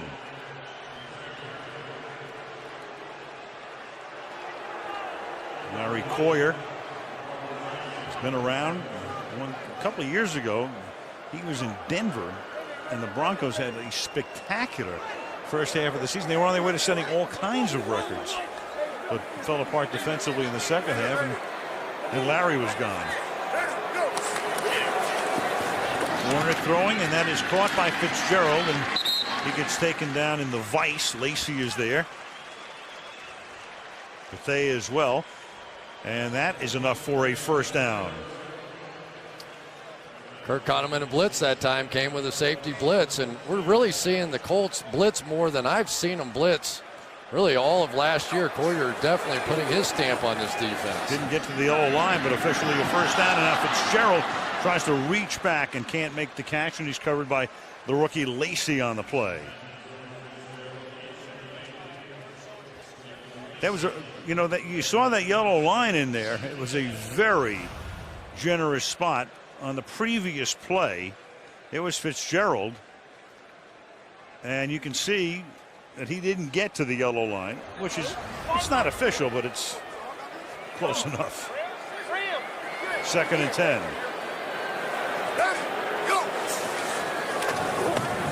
Blitz, Warner throws, and that's incomplete, and Bolden looks back. Bolden was going to the outside, and the pass was behind him. Well, that one's on Kurt Warner right there, because he's taken so many hits. That time he just sort of threw that one going away from his receiver. Watch, good pickup by Hightower. He's got time, and Kurt just doesn't set his feet. He thinks he's going to get hit again and panicked a little bit. Been on this offensive line for the most part, but that one was on Kurt. Now third and 10.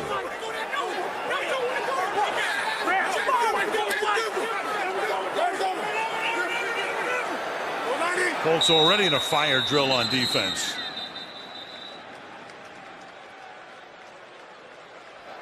Delay of game offense, 5-yard penalty, still third down. All that crazy stuff going on defensively kind of threw off Kurt. He sit there and started watching what they were doing and forgot about the play clock. Right.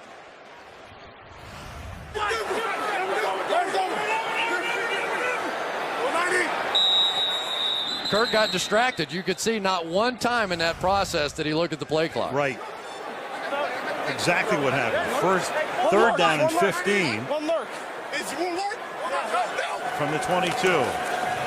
Four-man rush, pressure again. Warner throws a wobbly ball, and that's no good. Well, you could hear him saying one lurk out there, which means that we're going to have a safety lurking in the middle of the field. Listen.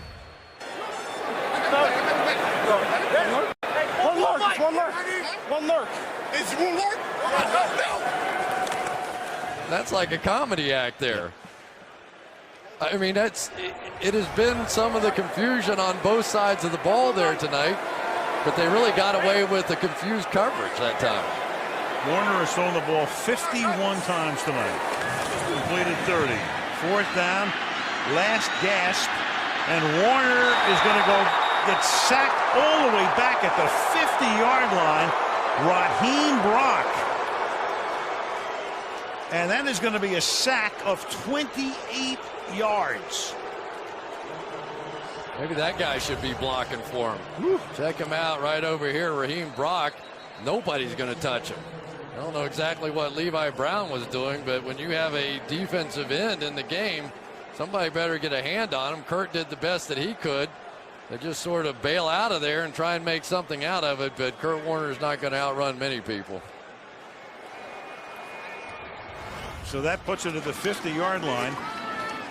Records are kept for everything. We're talking to our director of information, Kenny Hurt, and I just asked him, is there a record for the longest sack?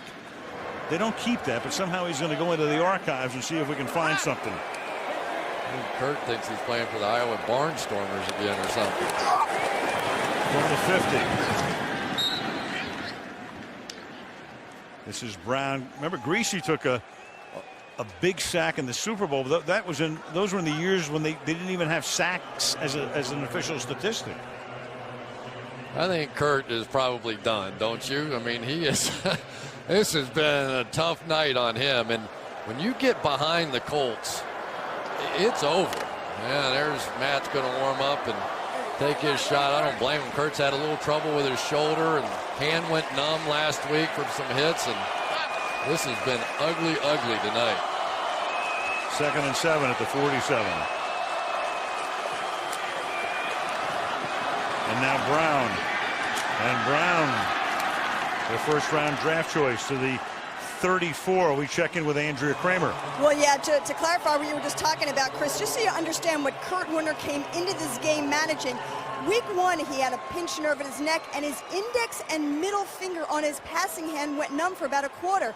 Then last week, a second stinger, this time the middle of his palm went numb. He told me his shoulder was sore coming into this game. You can only imagine how he's going to feel tomorrow. Well, one good thing, Andrea, is that they have a bye week next week. So we get some extra time to recover, and if there's a problem, a little extra time to get healthier. 1st and 10, the ball is at the 34. And Brown is stopped at the line of scrimmage. You look like Kurt Warner. You're a little disgusted there at the end of that. You like doing off-road racing there. This is Donald Brown to the 28-yard line. This is where we go when we have a 21-point game. We're not used to this. 3rd down and 4. Brown. And the flag is thrown. Donald Brown's a good-looking kid, isn't he? Holding. Bright kid. 47, the offense. The penalty will be declined. 4th down. You know, the other thing that we haven't hit on tonight, Beanie Wells, with all his fumbling last week, you could tell that Ken Wisenhunt just didn't trust him tonight. He was drafted to be the big back, the guy that could convert some of those short yardages plays. And yet when they got down on the goal line or key situations, they did not put him in the game. I don't think they trust him yet after those fumbles. And the irony is that by not trusting him, that meant they went with Hightower. And if there was one key play early in the game that turned the tide, it was that Hightower fumble that was recovered by Indianapolis at the 5-yard line. So instead of perhaps Arizona taking a 10-0 lead, Manning got the ball and went 95 yards. And Indy hasn't looked back. 4th and 8.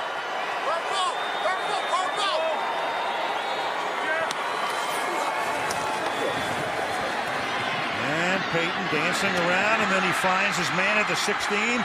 And Wayne, knowing just keep taking time off the clock, goes down at the 16-yard line.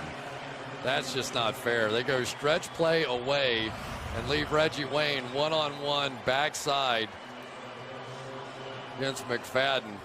And I don't care which corner you have. That's not happening. Then Reggie just gets down to keep that clock running. McFadden tried to turn his back, and it was McFadden playing for the Steelers against the Cardinals in the Super Bowl a year ago. 17 yards on a 4th and 8. The Colts tonight have gained 508 yards. And Arizona, as that's Brown, stop for no gain. Arizona, like Indianapolis, changed defensive coordinators. They fired Clancy Pendergast last year, and he wound up going with Todd Haley to Kansas City. They elevated Bill Davis as the linebacker coach to defensive coordinator, but the problem still exists. I mean, tonight, look at that. That's all you need to know. 508 yards on a short week, traveling across the country twice.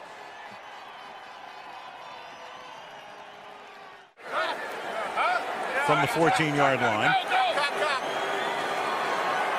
Colts on 2nd and 10. And this is Brown, and they'll just let the clock run down. He's taken down by Higgins and Campbell. So for Fitzgerald tonight, Larry, 6 catches, 71 yards. Bolden, 6 catches for 83 yards.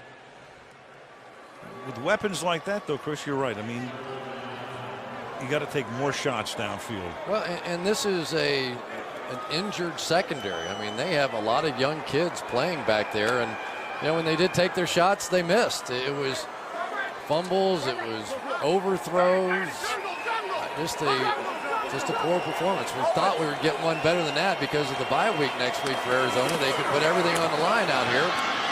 And one of the few Indianapolis offensive mistakes.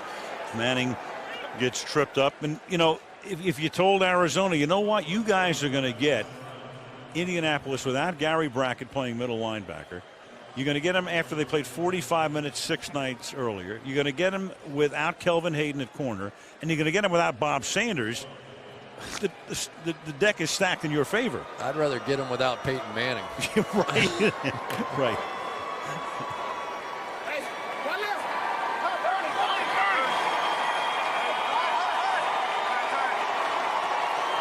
So it's 4th and 13, and they'll run a play here. And then it'll be Arizona's ball.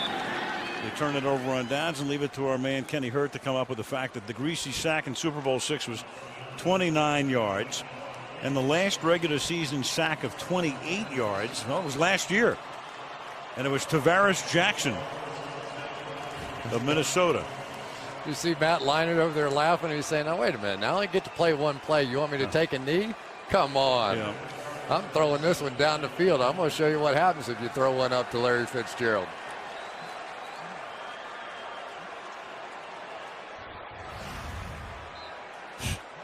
Oh, come on, Coach. What is that?